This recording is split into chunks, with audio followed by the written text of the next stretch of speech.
Olá, estamos iniciando o Consumo Direito, projeto que tende a discutir direitos do consumidor e da consumidora, e hoje estaremos falando sobre os direitos do transporte terrestre e do transporte aéreo.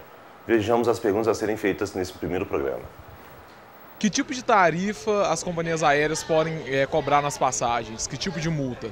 Na verdade, nós temos hoje uma decisão judicial do Estado do Pará que limita em 10% as multas a serem cobradas no caso de remarcação de passagem aérea. Até mesmo se você remarcar com uma antecedência superior a 15 dias, esse percentual pode ser menor que 5%. Então fique atento aos valores que estão sendo cobrados e denuncie qualquer valor a mais a ser cobrado por essas empresas diretamente de você, consumidor, consumidora. Vejamos a próxima pergunta.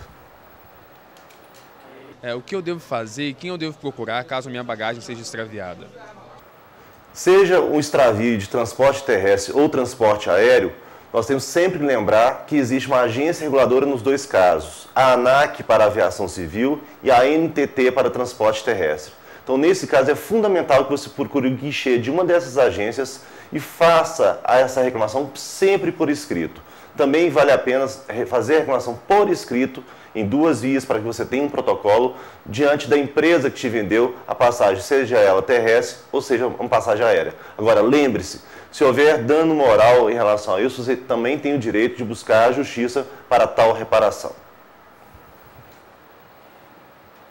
Quais são os direitos que os viajantes têm caso o voo ou o ônibus atrase? O que as companhias aéreas têm a oferecer, que as companhias aéreas e as transportadoras de ônibus têm a oferecer para a gente?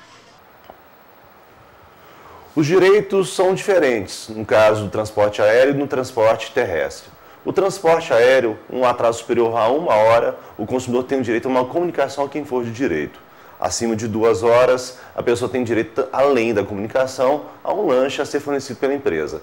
Acima de 4 horas, a pessoa tem o direito de remarcar a passagem para o horário e dia que for mais apropriado e também, se for uma passagem para o dia seguinte, a ser acomodado em uma hospedagem a ser totalmente paga pela empresa aérea.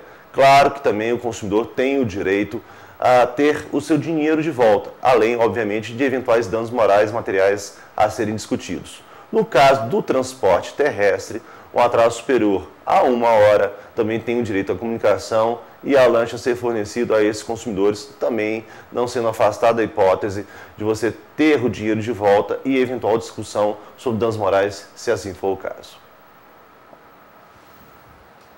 Eu queria saber o seguinte, se eu tenho uma passagem marcada para um dia e eu estou indo para um show e há um atraso nesse voo e eu perco o show, eu tenho direito à devolução da passagem ainda do valor do ingresso? Tem alguma indenização? Como é que funciona isso? Nesse caso, nós temos uma caracterização bem clara acerca do dano moral e dano material que uma pessoa pode sofrer no caso de um atraso, tanto no transporte terrestre quanto no transporte aéreo. É fundamental que você, nessas hipóteses, faça o registro desse atraso, seja com um boletim de ocorrência da Polícia Militar, seja um documento a ser firmado junto à própria empresa aérea e também, obviamente, uma reclamação perante uma agência reguladora. Guarde todos os documentos relacionados ao fato enumerado e, obviamente, também pode recorrer a um órgão de defesa do consumidor ou ao judiciário diretamente para exigir essas indenizações. Esse foi o Consumo Direito. Envie suas perguntas e sugestões para o nosso e-mail tvuni@unibh.br ou para as nossas mídias sociais que estão aparecendo aí em seu vídeo. Obrigado e um grande abraço.